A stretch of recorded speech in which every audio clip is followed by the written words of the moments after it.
জামাতের একজন নেত্রী বিবি সাউদা তিনি গ্রেপ্তার হয়েছিলেন, পরবর্তীতে তিনি জামিনও পেয়েছেন।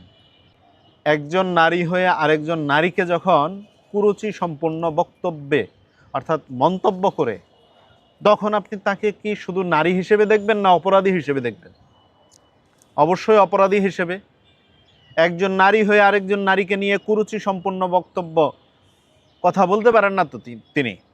মাননীয় প্রধানমন্ত্রীর কন্যা জাইমা রহমানকে নিয়ে কি ধরনের কুরুচি সম্পন্ন কথা বলেছেন তিনি। জাইমা রহমানের একটি ফেসবুক পোস্ট করে তাকে নিয়ে একটা কুরুচি সম্পন্ন বক্তব্য দিয়েছেন। তিনি লিখেছে, এদিকে আমি প্রথমে পড়েছি মেয়ের জামাইকে নিয়ে মুভি দেখতে গিয়েছেন প্রধানমন্ত্রী। মানে উনি কিভাবে এই কথাগুলো বলতে পারে? মানুষের স্বাধীনতা তো আছে, সে চাইলে সে 21 বছরে 18 বছরে বিয়ে হতে পারে, কি আর একটু বয়স হলে সে বিয়ে হতে পারে। সেটা তো আল্লাহ উপর থেকে লিখে রাখেন, ভাগ্য নির্ধারণ করে রাখেন। তো জাইমা রহমানের বিয়ে হয় নাই, হবে সামনে, তাই না? তাকে নিয়ে এই ধরনের কথা।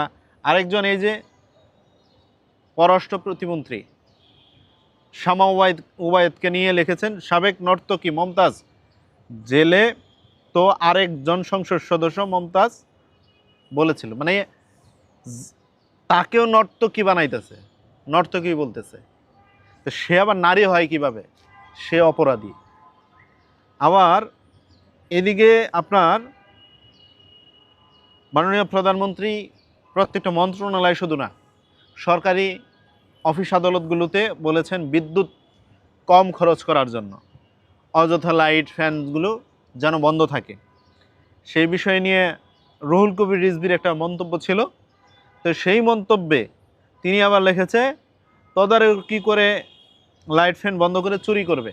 মানে সরাসরি এই যে মিথ্যাচার করা সরকারের যে বিষয়গুলো নিয়ে যে প্রপাগান্ডা ছড়ানো, এটা আইনত দণ্ডনীয় অপরাধ। সে এই জায়গা থেকে প্রশাসন তাকে গ্রেপ্তার করছে।